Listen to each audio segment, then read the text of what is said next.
Ayrton Senna, quando eu conheci ele em 83, o primeiro encontro eu estava lá também, eu tava sempre com meu pai. Aí chega o Senna, e o Senna é um cara muito fechado, assim, porque ele era tímido, na verdade.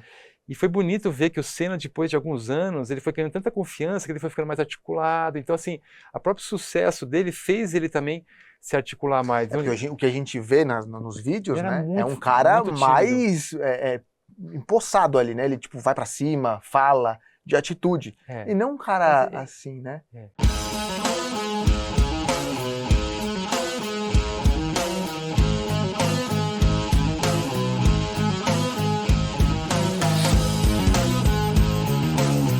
Sejam muito bem-vindos a mais um episódio do Varal de Ideias Podcast. Como sempre, trazendo pessoas aqui com grandes ideias para compartilhar com vocês, grandes experiências. Hoje não vai ser nem um pouco diferente, uma pessoa que tem um passado muito interessante, um presente mais legal ainda, Nuno.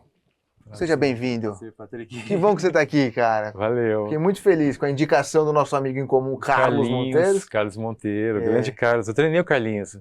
Ele você era treinou tenista, ele? eu conheci o Carlinhos quando era novo, ele tinha 12 anos. Não sabia. Fiquei vários anos, a gente teve uma amizade muito grande, Que legal. a gente viajou junto já para a Europa. O Carlinhos é um amigo do coração. E teu pai também, nessa história, Nuno Cobra. Nuno Cobra, pois é, meu pai é uma figura seminal, né? Uma figura muito importante no treinamento físico, né? Sim. Ele tem uma história assim, muita gente não sabe, mas ele foi uma das primeiras pessoas na educação física a trazer um viés mais humanista, mais filosófico. Sim. Eu falo que meu pai é talvez a primeira pessoa a ser um filósofo da saúde e do treinamento físico. Ele realmente ele tem essa curiosidade, né? Porque ele gostava muito dos gregos, né? Dos estoicos. Então ele sempre gostou muito de filosofia.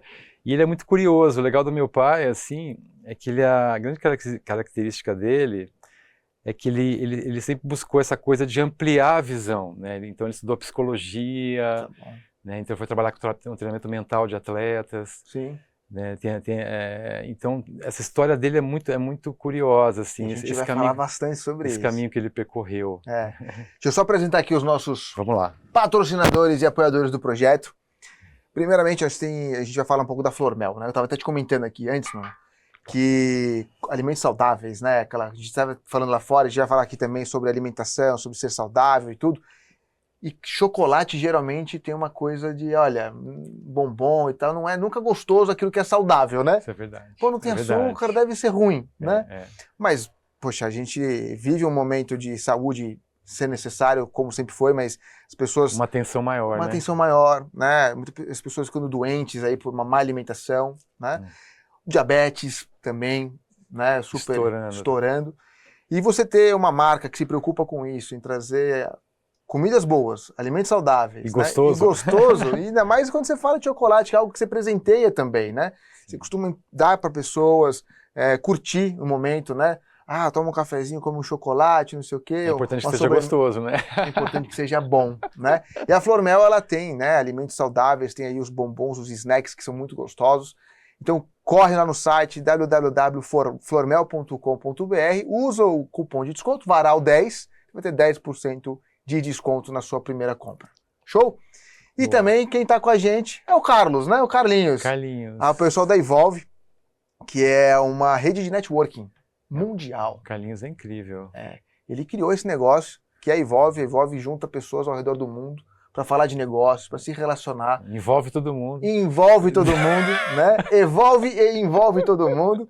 Então, assim, inclusive você está aqui por uma indicação de Carlos. Exatamente. Né? Que foi muito legal. Eu te agradeço, Carlos, pela indicação maravilhosa aqui. Espero que vocês curtam esse papo. E, para você fazer parte dessa comunidade internacional de networking, tem um link que está na descrição desse episódio e você pode aplicar lá para fazer parte. Boa. Show? Bora. Nuno, mais uma vez, obrigado por estar aqui. Valeu, Patrick. Eu imagino que é tão importante compartilhar as coisas, né? E compartilhar conhecimento. E a tua vivência, acho que foi uma vivência, tem sido uma vivência muito interessante. Você conversa com pessoas tão incríveis, participou da construção do esporte, né? Dessa coisa da consciência de... Pô, não adianta só pilotar um carro ou ser um surfista, você precisa estar com a mente, precisa estar com tudo isso equilibrado, né? Então, eu nasci já no meio do esporte, né? Assim, meu pai teve essa história, assim, antes dele ser conhecido, ele tem muita história. Ele trabalhou com tenistas profissionais, né? Tá.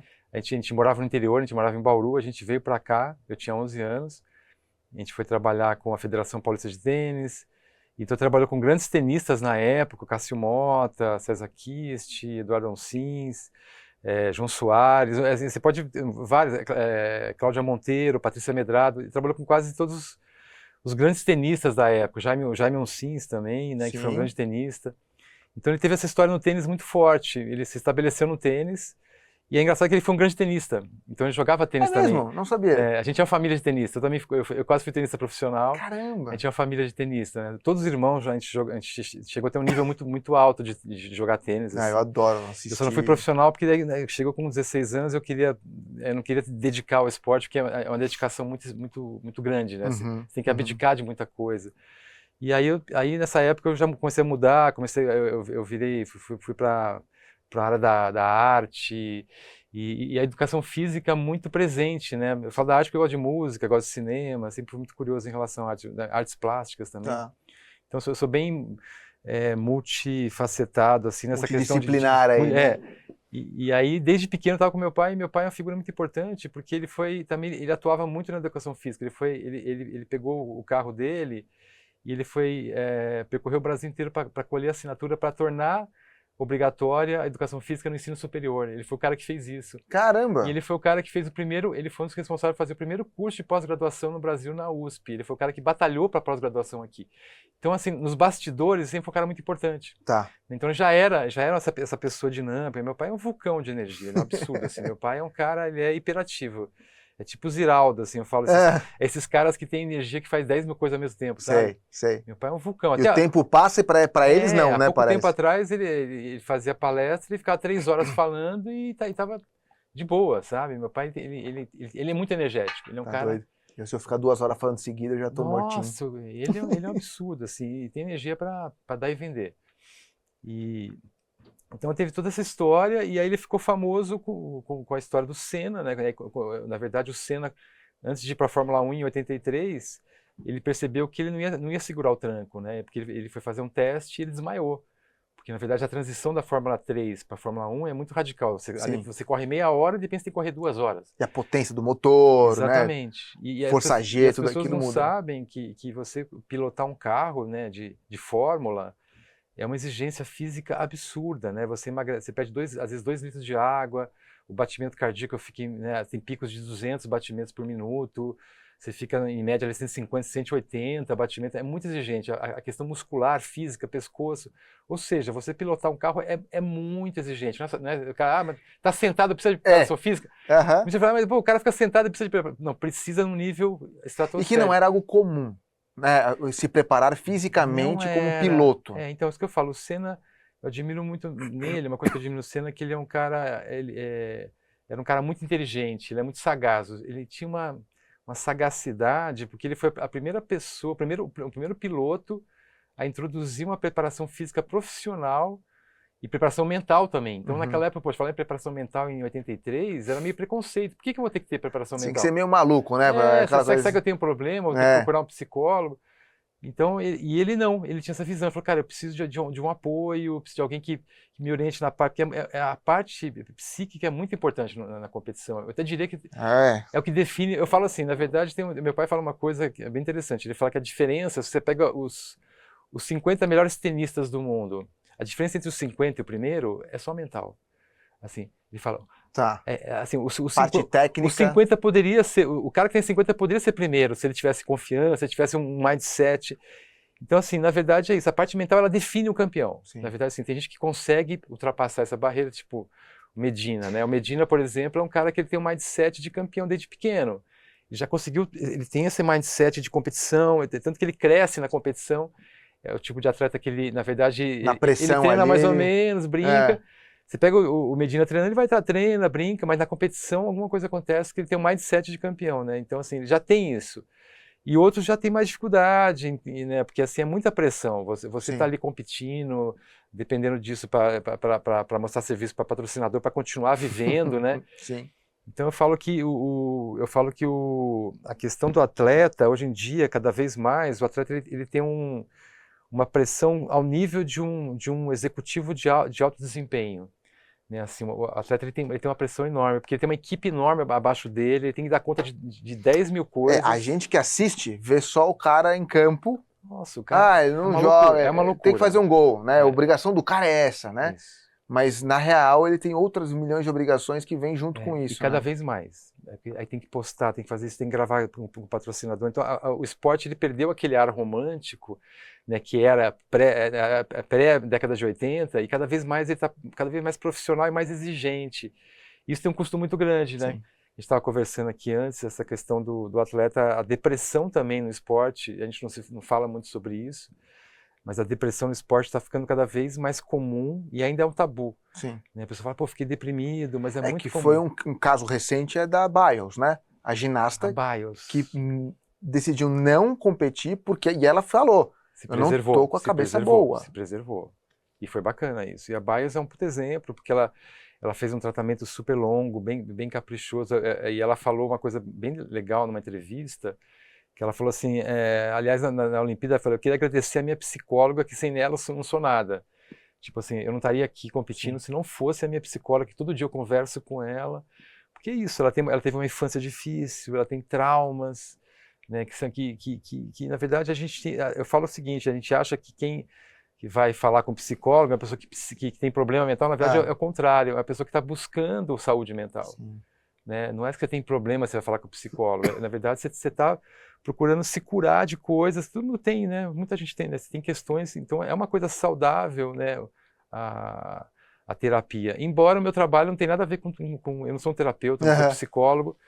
O meu trabalho, eu falo que eu aprendi com meu pai. Na verdade, eu trabalho com o corpo como um caminho de autoconfiança. Então a gente trabalha muito com coisas de malabarismo, muita coisa de aumentar o foco, a concentração. E também, claro... isso passou de pai para filho muito fácil, Nuno? Como é que foi essa... Você nunca questionou de fazer outra coisa? Ou... Não, sim, eu questionei. Como eu te falei, eu gosto muito de artes plásticas, eu gosto de música, eu canto. Mas, assim, aqui foi tão natural que em 91 eu comecei a trabalhar em 84 com meu pai, acompanhar. Eu trabalhei meu pai, na verdade eu acompanhei meu pai a vida inteira, né? Porque assim, quando eu tinha 5 anos eu já estava numa pista de atletismo, pra você ter uma ideia, assim, porque à tarde não tinha com quem ficar em casa e eu acompanhava meu pai. Então não tinha com quem ficar as crianças, então eu ficava acompanhando. Então eu tenho memórias de aprender coisas que até hoje eu uso, né, com meu pai. Tudo que você aprendeu lá? Tudo que eu aprendi. E eu cresci, eu fazia parte, quando eu tinha 11 anos, eu era tenista, eu fazia parte da equipe de tênis que meu pai treinava no Paineiros do Morumbi. Né? E aí, eu lembro de meu pai reunia todo mundo e ficava falando sobre psicologia, sobre a questão da parte mental. Então, eu cresci nesse ambiente, imerso nesse ambiente já de quase por osmose, né? E em casa só se fala sobre isso, né? Porque lá em casa todo mundo fez educação física ou fez fisioterapia. A minha irmã é fisioterapeuta, o resto é educação física. Minha mãe, educadora, fez educação física. Então, o pai, o irmão mais velho fez, o irmão mais novo. Então, assim, foi quase um ambiente... Eu já nasci no meio do esporte, né? Sempre gostei muito de futebol, esporte com bola. E conviver com esses grandes nomes deve ser uma coisa muito legal, né? Na verdade, para você foi natural. A gente tem um lado fã da coisa, né? Vou te falar, você foi diferente, né? Se eu lembrar o Ayrton Senna, quando eu conheci ele em 83, o primeiro encontro eu estava lá também. Eu estava sempre com meu pai. O primeiro encontro, porque eu fiquei curioso, falou, vai vir um cara que tá indo pra Fórmula 1, puta, eu vou lá ver o treino, vou acompanhar o treino, tá pai? Claro, vamos lá, vamos acompanhar. Aí chega o Senna, e o Senna, ele era muito magrinho, né, muito assim, porque o que acontece? O Senna, ele só pilotou a vida inteira, nunca fez nada. Ele odiava educação física, nunca fez... Não fazia preparo nenhum, nada, musculação, né? Só fazia kart, só carne, não fazia nada. E na época não existia isso, a pessoa já não fazia naturalmente, ele fazia muito menos ainda. E ele era muito magrinho e muito tímido, ele não abriu a boca o encontro inteiro, ele ficou o tempo inteiro, sim, tá bom, ele não falou nada. Ele é um cara muito fechado, assim, porque ele era tímido, na verdade. E foi bonito ver que o Senna, depois de alguns anos, ele foi ganhando tanta confiança que ele foi ficando mais articulado. Então, assim, o próprio sucesso dele fez ele também se articular mais. O que a gente vê nos vídeos, né, é um cara mais empossado ali, né? Ele, tipo, vai pra cima, fala... de atitude. E não um cara assim, né? Ele cresceu. Mas para quem conhece a intimidade, quem conviveu com ele sempre sabe que ele é um cara reservado, tímido, mas tem um porém, ele era muito brincalhão. O Senna, a personalidade dele é curiosa, porque ele é muito ciclotímico, é uma coisa muito específica. É essa coisa meio de gênio mesmo, sabe? Ele era tão genial, tão obsessivo com o que ele fazia, que ele tinha uma personalidade muito diferente. Todo mundo fala sobre isso. Ou ele estava muito quieto, ele não abria a boca, ou ele brincava e fazia coisa assim, uma brincadeira muito, ficava rindo, brincando, ele era muito brincalhão. Então, ou estava muito fechado, ou muito brincalhão. E às vezes de uma hora para outra. Então, era uma chavinha que ligava, fechado. Meu pai falava que era difícil treinar ele, porque essa coisa de ser muito fechado, foi um desafio bem grande. Pessoa muito reservada. Quantos anos juntos? Foram 11 anos juntos. Que parceria, hein? Foi. E meu pai foi muito importante para ele, foi um encontro fortuito, né? Meu pai foi muito importante porque meu pai foi meio um guru para ele também, porque meu pai é um cara filosófico, um cara que tem uma visão de vida muito diferente. Então o Senna, até tem uma entrevista, a única entrevista que o Senna deu mais completa sobre meu pai, eu até botei uma parte no YouTube, que ele fala um pouquinho sobre o trabalho, ele fala, o Nuno me ensinou a ver a beleza em coisas que eu não via, a entender a vida de uma maneira diferente, e também trabalhou a parte mental de uma maneira que me ajudou muito na Fórmula 1. Então foi um trabalho muito bonito. E que você também foi morar com o Pedro Paulo? Eu morei com o Pedro Paulo Diniz em 91, em Oxford. Eles corriam na Fórmula 3, e aí eu fui treinar ele e o Rubinho Barrichello. E foi bem legal que foi um ano que meu pai também ajudou muito o Rubinho nesse ano, porque o Rubinho, na última corrida, ele tinha que decidir o título com David Coulthard. Nossa! E ele estava atrás, e meu pai fez um trabalho incrível com ele. Assim, meu pai realmente é um cara... Ele muda o jogo, né? Ele consegue ter essa... Meu pai é um cara que ele é especial, assim, ele é meio iluminado, assim. É um gênio também, um visionário, né? A história do meu pai é bem legal. Ele é um cara que na década de 70, por exemplo, pra você ter uma ideia, ele falava que o objetivo do nosso trabalho é chegar ao cérebro pelo músculo e ao espírito pelo corpo. Ele falava, meu trabalho é isso, eu quero chegar ao espírito pelo corpo. Então, a pessoa fala, mas que porra é essa?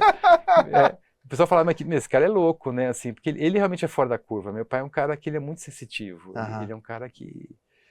E ele é muito carismático, meu pai. Meu pai, assim, é um cara que ele abraça todo mundo, beija. Se você vier aqui, ele vai te abraçar, vai te beijar. Ele beija homem, beija mulher. Ele é completamente fora da casinha, sabe? Ele é um cara fora da casinha. Ele é um cara de outro planeta. Ele não se encaixa em nenhum padrãozinho. Não. E ele é muito, assim, muito irreverente, mas ele é muito carinhoso e um cara muito carismático, assim. Ele tem um carisma absurdo, assim. Ele vai dar palestra, o pessoal fica, tipo, hipnotizado, porque ele é um cara que tem um carisma absurdo. E hoje você... continua com pessoas do esporte, estava me comentando uma coisa do surf também, né? O teu pai, eu imagino que ele em algum momento ele deixou você tocar as coisas, como é que foi? A gente, na verdade, foi legal, porque a gente cada um tocou seu caminho já desde cedo, e em 84 a gente tinha uma empresa familiar, e cada um foi para um lado. Legal. Foi legal porque daí deu espaço também para cada um fazer seu trabalho, né? Então até 84 eu trabalhei com meu pai, então eu fiquei 10 anos com meu pai trabalhando com os alunos dele, trabalhando nessa equipe, né, familiar. Aí depois a equipe familiar é difícil, daí rompeu a equipe familiar e cada um foi para um lado. O meu irmão mais novo hoje em dia tem um trabalho genial no hipismo, ele trabalha com alta performance no hipismo, trabalha com os melhores atletas de hipismo, a parte mental e a parte física também. Fantástico.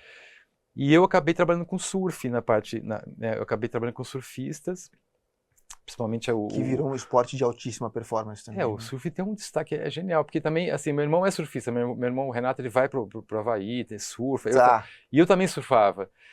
Aposentei porque o surf detona, assim, cervical, lombar, chega uma hora que você tem que pegar stand-up paddle, fazer alguma coisa diferente. Então eu aposentei do surf, mas eu também surfava e acabei treinando o Ítalo. Eu conheci o Ítalo ali numa fase que ele estava com uma grande crise bem... Ele teve um bloqueio mental, assim, ele estreou, no primeiro ano dele, ele fez a melhor estreia de um Rookie of the Year, né, de um estreante da história da liga do surf. Uau. E aí aconteceu, no ano seguinte ele travou, a pressão, aí ele não conseguia passar de quarto de final, chegar a quarto de final ele travava, alguma coisa que acontecia, cara, travou. Aí entra eu na jogada, né, assim, conheci o Pinga e comecei a trabalhar com o Ítalo. Um ano depois a gente conseguiu, assim, foi um trabalho... Usei a minha metodologia com ele, ensinei tudo que eu sabia. É até legal que o Ítalo, assim, ele nunca fez depoimento muito sobre isso, porque é um cara mais tímido também, mais fechado, mais reservado. Ele é muito parecido com o Ayrton, assim. Eu até brinco que que eu acho que o Ítalo é a reencarnação do Ayrton. É muito parecido. Eu ia te perguntar isso, se você, depois de Senna, se você viu alguém que tinha aquilo que você comentou do Senna. O Ítalo tem uma coisa muito especial também, ele é obsessivo, ele é um cara que treina no nível...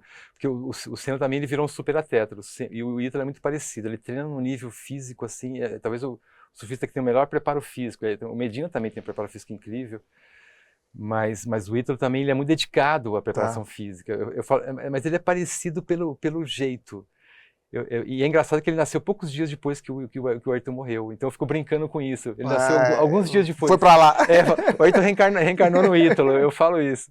E é muito parecido, assim, porque o Ítalo também, às vezes ele é reservado, ele é meio... enfim, ele fica no mundo dele, assim, é difícil acessar. E foi muito difícil trabalhar com o Ítalo para mim.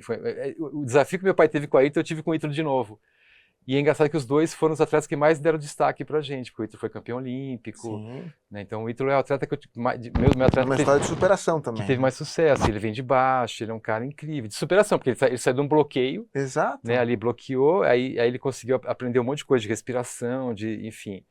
E não falo também que não é só eu que ajudei, ele conseguiu superar, né? Porque eu falo que o treinador ajuda, mas depende da pessoa. Você dá as ferramentas, né? Dou ferramenta, mas ele é um cara muito ligeiro, e ele é muito inteligente também, o Ítalo. Eu falo que o Ítalo é muito parecido com o Ayrton, porque ele tem uma sagacidade, assim, fala, caramba, esse cara, tudo que você fala ele entende, assim, sabe, ele pega tudo que você fala e fala, caramba, não é possível, esse cara é muito inteligente, né? E o Ayrton era muito parecido, então eu faço essa brincadeira, pra mim, o Ítalo é o Ayrton reencarnado. É o Ayrton de surfista, né? O Ayrton em cima surfista. De uma prancha de surf. E assim, a alta performance, a gente até estava falando sobre isso, né, lá fora, a cobrança sobre isso é muito grande, né? De você performar o tempo todo, você estar no seu melhor momento, na sua melhor versão, e que talvez não seja para todo mundo, ou não precise ser assim. Eu acho que a gente vive uma pressão por desempenho que a gente tem que mudar como sociedade, sabe? Essa coisa da competição, acho que a gente tem que migrar para uma sociedade mais colaborativa, porque é muito assim, individualismo, ego, fama, isso na verdade não é sinônimo de felicidade, né? Eu brinco, tem uma brincadeira que eu faço assim, que eu falo assim, que quando Deus quer nos castigar, ele dá aquilo que a gente pede. É uma brincadeira antiga, porque na verdade se você idealiza, quando você tiver tudo que você busca, você vai ser feliz, mas a felicidade não é isso. A felicidade está aqui agora, a felicidade é ter relacionamentos bons, ter amigos, ter uma qualidade de vida boa. Sim.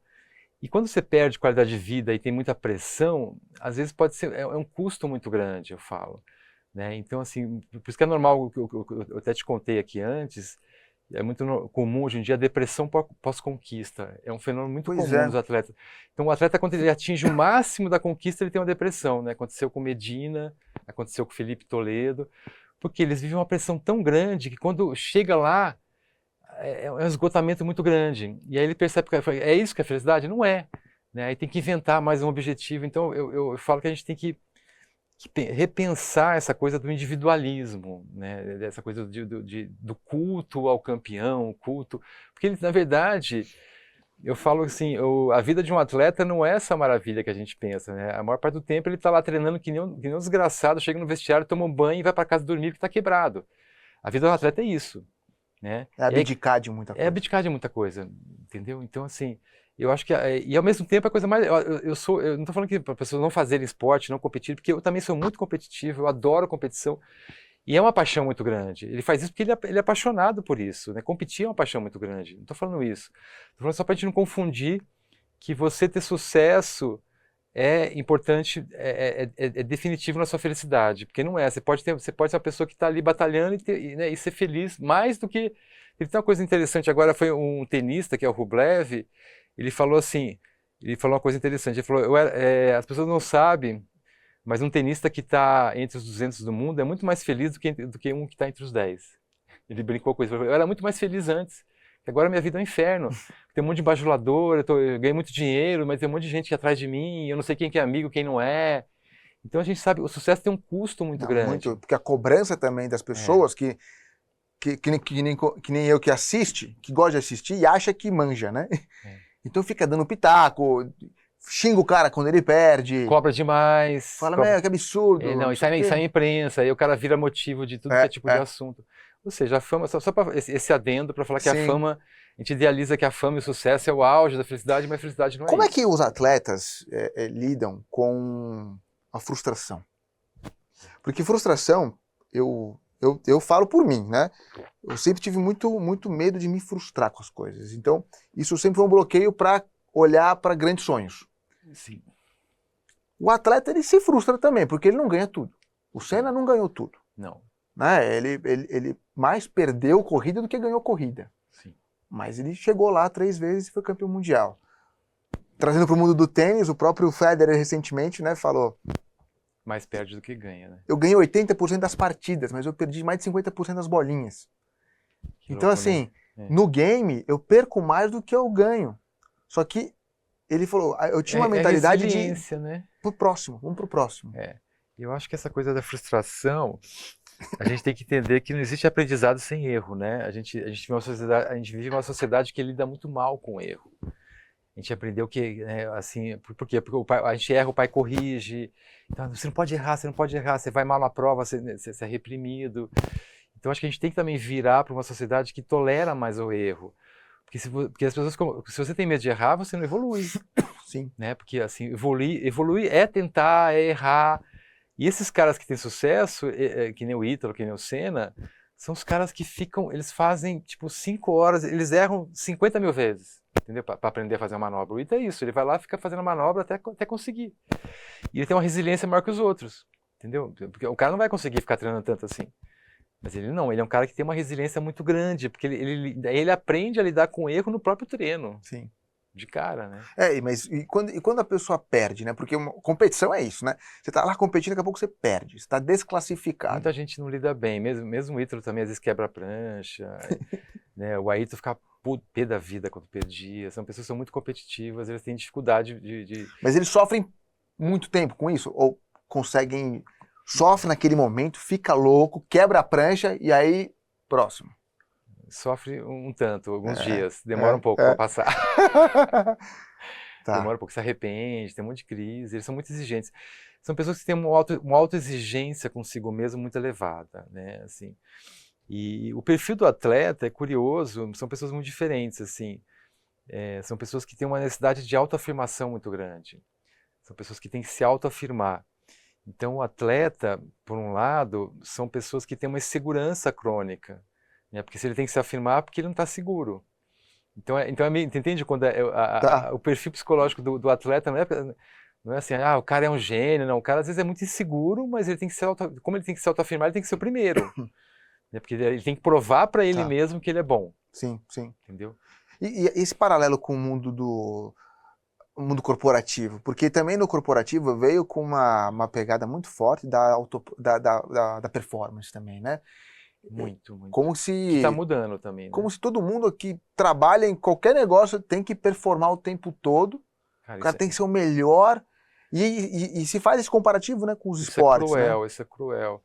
Eu acho que a gente está tendo um mundo que está ficando muito maluco, né? Assim, Patrick, em termos de um mundo cada vez mais acelerado, o burnout virou uma coisa comum, né? A pessoa trabalhar muita informação. A gente está vivendo um mundo e essa exigência de performance. Eu falo assim, que a produtividade, né, os coaches de produtividade, eles não ensinam direito o que é ter produtividade, porque produtividade, na verdade, é você ter uma vida equilibrada. Para você produzir, né, para você produzir bem, você tem que ter repouso, tem que dormir bem, né, você tem que ter atividade física, você tem que ter tempo para você tem que ter tempo de qualidade com a família. E hoje em dia, eu acho que as pessoas vivem um processo, uma ilusão, de achar que vai performar bem, e eu trabalho com executivo empresário faz muito tempo também, né? Tem um caso legal que está no meu livro, né? Que eu lancei um livro, O Músculo da Alma, a Chave para a Sabedoria Corporal, que é um estudo de 12 anos, depois eu falo um pouquinho sobre o livro. E no meu livro tem um caso de um empresário que eu trabalhava, que tinha 5 mil funcionários, e que ele não conseguia trabalhar mais. Ele tinha 55 anos e ele teve vários burnouts em seguida E ele não conseguia trabalhar, porque ele queimou o fusível da cabeça. Caramba! Ele trabalha 2 horas por dia e ficava, não consigo trabalhar mais. Ele ficava exausto. Exausto, porque o que aconteceu? Ele acelerou tanto o processo de vida dele, né, ficou milionário, foi um sucesso absurdo, acelerou tanto que depois ele não conseguia mais ter qualidade de vida. Por quê? Porque quando chega num nível muito grande de estresse, você começa a trabalhar muito mal. Então, assim, ele quase não trabalhava. Ele ficou uns 10 anos assim, deprimido, mal, que eu te falei. Então, o cara atinge o topo, mas ele acelerou demais o passo, né? Teve um outro aluno meu que até que era sócio de pessoas que são bilionárias. Ele ficou bilionário aos 40 anos. O resumo é esse. Tem um executivo, ele era advogado, mas era um grande empresário, e ele ficou bilionário aos 40 anos. Aí o que aconteceu? Ficou deprimido, teve câncer, porque acelerou demais o processo. Quer dizer, isso tem um custo para o corpo. Então a pessoa fala, que legal, vou trabalhar que nem um doido e vai estar tudo certo. Vai dar certo, mas não sei se seu corpo vai aguentar depois. Entendeu? Você vai queimar o fusível. E acontece com muita gente hoje em dia. Então eu falo que se você quer ter um estilo de vida, se você quer produzir bem, você tem que cuidar bem do seu corpo, a primeira coisa. Né? Você tem que estar dormindo bem, comendo bem, tempo de qualidade, você tem que ter pausa durante o dia. O que é produzir bem? Ter pausa. A gente sabe que mesmo um atleta, tem muita pesquisa sobre isso, mesmo um atleta de alta performance, ele não consegue ficar mais do que 2 horas focado. Um cara que tem um foco absurdo, ele vai conseguir 2 horas e depois ele vai cair o foco. Cara, e como é que um tenista, né, joga 5 horas? Cai, aí perde, né? Aí alguns set cai. Aí cai, depois o cara levanta. Você percebe que mesmo tenista ele cai? O Guga tinha muito disso, né? Quando eu assistia aos jogos do Guga, ele gosta de brincar com o nosso coração, né? Porque ele ia lá, ganhava 2 sets. Depois perdia um. Aí perdia um, aí não sei o quê, deixava pro quinto set, falava, meu Deus. Então a grande sabedoria da produtividade tem muito a ver com uma técnica que é muito antiga, que é a técnica Pomodoro, né? Dos japoneses. Os japoneses sempre inventam umas coisas super legais. A melhor técnica de produtividade é você trabalhar 1 hora e descansar 5 minutos ou 10 minutos. Você trabalha 1 hora, aí você dá um intervalo, faz um lanche, dá uma relaxada, faz uma meditação, né, brinca de malabares, aí volta. Aí você consegue voltar. Você tem que dar pausa para sua mente. Ninguém consegue trabalhar em cima. E se você trabalhar em cima, o que vai acontecer? As pessoas elas atingem o esgotamento anímico, que chama. Eu chamo de esgotamento anímico, que é o esgotamento da alma. Se a pessoa trabalha num nível absurdo das 7 às 7, quando ela chega em casa, ela está em um esgotamento tão ferrado que ela tem que tomar uísque, tem que comer chocolate, tem que atacar a geladeira, porque ela está ferrada, entendeu? Ela acabou com a energia dela. Então, assim, ela tem um estresse tão grande que ela tem que dar uma recompensa. E aí o cara começa a ficar gordo. Né? Assim, a grande questão da obesidade... Ou viciado em alguma coisa, né? Ou viciado também, bebida, droga, cocaína... Então, assim, a pessoa que trabalha num nível muito extremo, ela vai ter um problema muito sério. Pô, sei lá, eu quero emagrecer, eu quero ter mais saúde, eu quero ser melhor. O que você trabalha com essa pessoa? Na verdade, a gente traz uma reeducação física, que é, na verdade, a gente trabalha com o cardiovascular, tem uma importância muito grande no nosso trabalho. O cardiovascular é a essência, né, do movimento humano. Pode ser caminhando, pode ser correndo. E a gente trabalha com reeducação alimentar também, eu vou falar de alimentação, vou falar de sono. E o nosso trabalho é muito diferente, porque a gente não trabalha com musculação com peso, a gente trabalha com musculação natural. Que para explicar, é parecido como se fosse a calistenia, né? Só que não é calistenia porque é no nível de um respeito. Qual é o grande segredo do nosso trabalho? A gente não ultrapassa o limite do aluno, a gente vai empurrando esse limite devagar. Então, trabalho de respeito, de realmente uma educação mesmo, e que ele comece a ter uma relação com o treinamento físico diferente. A gente quer que a pessoa comece a entender o treinamento e se relacionar de uma forma mais que não seja obrigação, não seja coisa chata, comece a ver sentido na atividade física. Né? Então, é toda uma reeducação física e mental. Nosso trabalho é muito filosófico, né? Eu falo que nosso trabalho é muito um trabalho de mudar a mentalidade. Que eu acho que o autoconhecimento ele é extremamente importante, né? Porque às vezes a gente nem sabe como a gente funciona, né? E aí você quer chegar num nível de performance ou de saúde que, cara, vamos entender quem é você primeiro, né? Então é um trabalho bem cuidadoso, assim, é um trabalho diferente. A propósito do trabalho também é dar autonomia para o aluno, então é uma coisa muito maluca, porque a gente ensina o aluno a treinar por ele mesmo, então depois de 1, 2 anos o aluno ele pode ir embora porque ele aprendeu como cuidar do treinamento. Então a gente não quer que o aluno fique com a gente o tempo inteiro. A gente não tem essa mentalidade do personal. Então a gente quer que o aluno não tenha dependência da gente. Então eu vou ensinar o porquê de cada coisa, vou explicar tudo. Então é um trabalho, porque eu percebo que a educação física ficou um trabalho muito ligado a isso, né? De você terceirizar a consciência corporal. Você não precisa ter consciência corporal, porque seu personal fala para você, você faz. Faz isso aqui, faz aquilo, faz ali, pronto. Não precisa saber o que você está fazendo. E a gente quer o contrário, a gente quer que o aluno entenda o que ele está fazendo, que ele entenda descobrir o limite bom para ele, né? Trabalhar com moderação. Sim. Por que trabalhar com moderação? Porque realmente é um limite bom, você consegue ter muita qualidade, você trabalha na medida exata, né? Então, assim, você consegue recuperar bem o treino, é bem estratégico. Meu pai ele é muito inteligente, que ele criou um método que ele é muito ligado a... Tem muito resultado. Para você ter uma ideia, vou dar um exemplo para você. Nosso trabalho, quando a gente trabalha com atleta, atletas nossos têm um nível de preparação física que é superior a atletas estrangeiros. Vou dar um exemplo. Tem um aluno meu, Gui Samaia, que ele corria na Fórmula 2, né? E ele foi fazer um teste pela Ferrari, pela academia da Ferrari, né? Aí tinha atleta do mundo inteiro, tinha alemão, tinha o pessoal, né, os jovens do mundo inteiro fazendo um teste físico. E ele ganhou em primeiro, né? Porque ele conseguiu fazer 36 barras em 1 minuto, que a gente trabalha muito com barra, meu pai foi ginasta, nós trabalhamos muito ligado à barra, parece um pouco calistenia, porque é ligado muito à barra, e a barra dá uma força absurda, né? Então, ele no cardiovascular passou em primeiro também. Então assim, um atleta brasileiro que faz um trabalho meio artesanal, porque nosso trabalho é muito artesanal, ele ganhou de grandes centros como Estados Unidos, Alemanha, que faz trabalho tecnológico, põe um cara várias máquinas, chama 10 pessoas para trabalhar com o cara, e chega um brasileiro lá e ganha em primeiro. Por quê? Porque o nosso trabalho ele é muito artesanal. Então, assim, é um trabalho tão artesanal que ele consegue ser superior a um trabalho, às vezes, né, mais massificado, assim. A tua abordagem que vocês têm é uma abordagem diferenciada, então, assim, muito diferenciada. Meu pai tem umas sacadas, assim, que ninguém usa. Ele trabalha muito perto do primeiro limiar, na parte do cardiovascular, né, que o pessoal trabalha em Z2. Então, ele ganha muito volume de treino, aumenta a cavidade do coração. Ele fez umas pesquisas. Meu pai é meio, assim, gêniozinho, né? Assim, ele fez parte da primeira turma de pós-graduação da USP. Então ele foi da parte de pesquisa, de pós-graduação, mas depois ele fez o caminho dele. Ele foi pesquisar as coisas dele, misturar, né, com filosofia, psicologia. Então ele é um cara que tem uma visão muito diferente. Então, ele construiu um método muito diferente e muito artesanal, muito diferente. Assim. E que tem trazido um resultado muito superior. O Senna ele tinha um nível de super atleta. Ele tinha 70 mililitros de VO2 máximo, ele como se fosse maratonista. Tá. Então, o que o Senna falava? Ele falava assim, quando chega o final da corrida, eu vejo que os caras começam a perder performance, eu posso fazer mais uma corrida.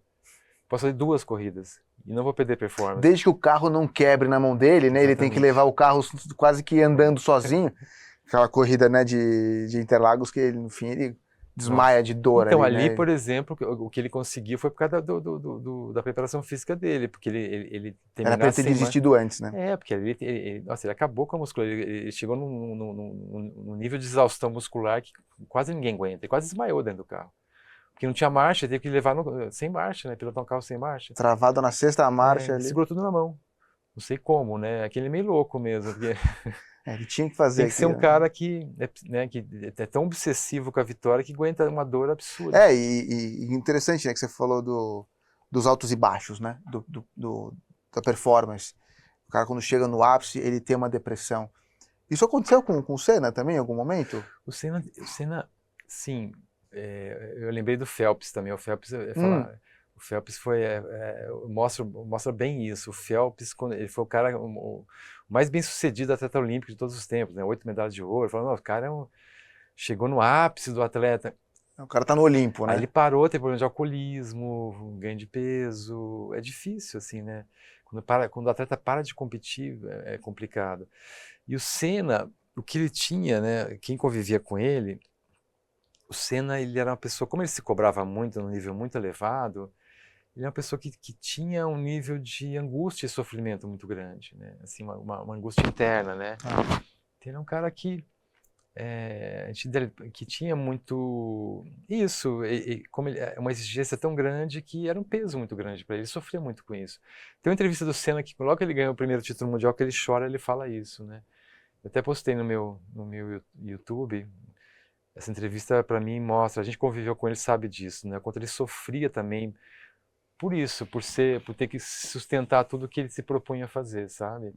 Era um sofrimento grande também. É uma responsabilidade, né? Ele falava disso, né? Depois ele chora e fala assim, eu fui muito duro comigo mesmo esses anos todos, agora eu quero também um pouco também valorizar, estar com meus amigos. E ele chorou, é isso, né? De um peso muito grande mesmo, de carregar essa autocobrança, né? São pessoas que se cobram demais.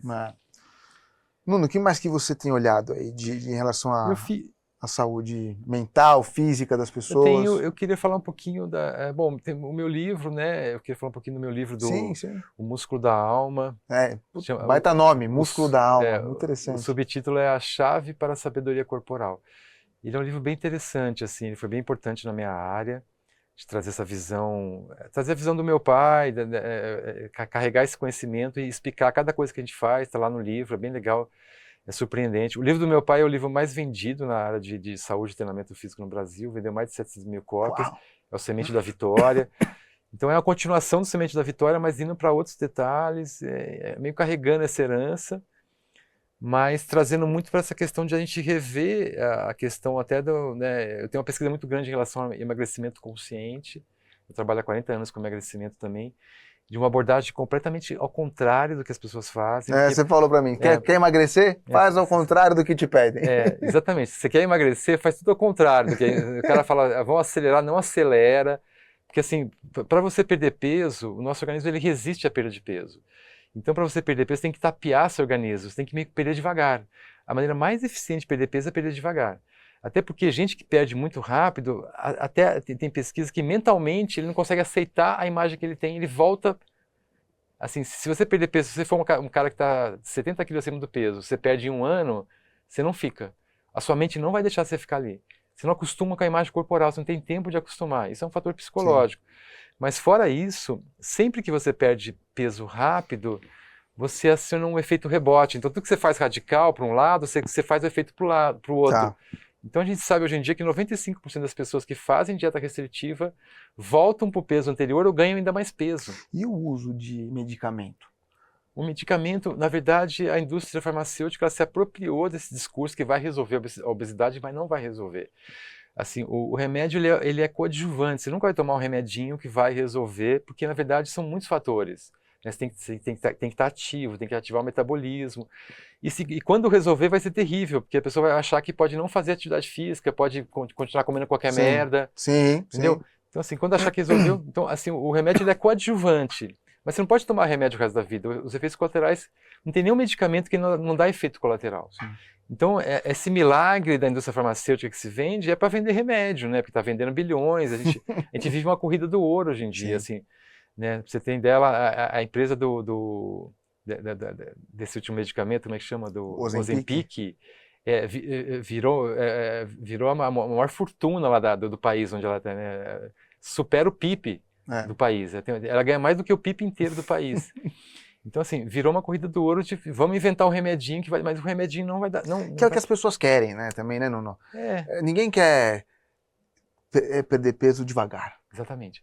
Essa que é a questão. É um pedido do cliente, a pressa. E aí o mercado dá isso. Mas o que acontece? É uma fórmula radicalmente ineficiente. Então, o que eu faço? Eu faço toda uma reeducação de você pensar o emagrecimento a partir de outra perspectiva, de uma reeducação alimentar, de você começar a ficar ativo.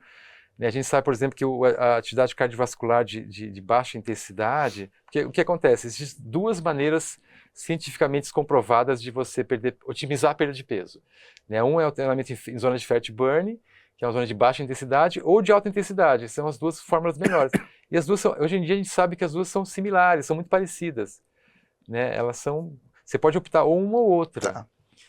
Só que a baixa intensidade tem muita vantagem, porque você consegue botar muito mais volume de treino. Você consegue botar 15, 20 horas de caminhada por semana. E você não consegue botar tanto volume de alta intensidade, porque a recuperação é difícil. Correr, os hits lá... Não, você não consegue botar tanto volume assim. Então, na verdade, a baixa intensidade para a maioria da população é mais eficiente. Só que não se fala sobre isso. Você vai pegar as matérias que estão saindo, só se fala de alta intensidade, que são as modas. Então vem uma moda, a moda vem, a moda passa... E, na verdade, perder peso... Eu faço uma brincadeira que é o seguinte, não é uma brincadeira, eu falo uma coisa que é um pouco chocante, mas nenhuma atividade física pode te ajudar a perder peso. É meio... Como assim? Chocante. É Sim. chocante, Por né? quê? Por quê? Porque, na verdade, o peso não depende de forma isolada da atividade física. Eu já tive aluno, por exemplo, Patrick, que tinha volume de treino absurdo na semana, fazia coisas, o cara fazia ciclismo, fazia natação, e não perdia peso. Por quê? Porque ele tinha muito estresse no trabalho e comia, atacava a geladeira. Então, assim, nenhuma atividade física pode, e na verdade qualquer atividade física pode. Porque o que acontece? Se você pegar 500 mil pessoas que perderam entre 20 a 40 quilos no mundo, você pega 500 mil pessoas, cada uma vai perder peso de um jeito. Um perdeu fazendo zumba, outro perdeu fazendo kung fu, outro perdeu dançando, outro perdeu fazendo natação. Então, na verdade, assim, qualquer coisa, é sério, qualquer atividade física pode ser positiva. Então, eu brinco, eu falo que a indústria do fitness nas últimas 4 décadas, ela vende algo que não existe. Que ela fala que ela tem a fórmula da perda de peso. Né? E na verdade não existe, porque assim, não tem uma atividade física que... E não dá para ser homogêneo, né? É uma coisa assim, tipo, funciona para todo mundo. Não dá. Então, mas a brincadeira, a gente acredita que sim, porque quando você compra isso, fala, eu vou fazer aquele treino porque ele é o melhor. Então o HIIT é o melhor que vai acelerar, mas não é o HIIT que vai acelerar. Você vai perder peso quando você tiver uma visão realmente mais sistêmica, porque o corpo é um sistema.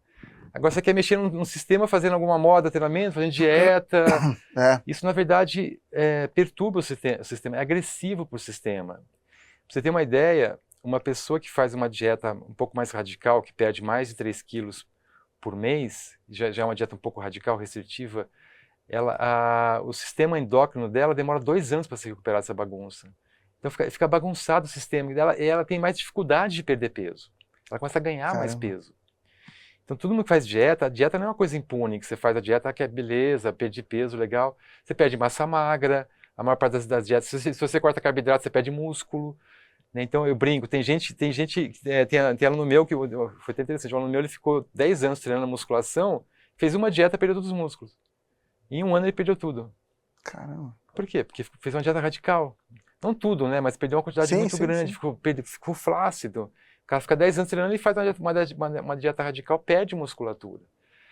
Então a gente tem que saber que é o seguinte, não existe fórmula mágica, né? Então a gente parar com essa fantasia de esperar um milagre. Né? A gente está à espera de 2 milagres, eu falo. Eu brinco que a população, a gente está esperando 2 milagres. O primeiro milagre é mudar um sintoma sem atacar a causa. Porque o excesso de peso é um sintoma. Você está estressado, você está comendo mal, você está sedentário, você vai ter o excesso de peso. O que você tem que fazer?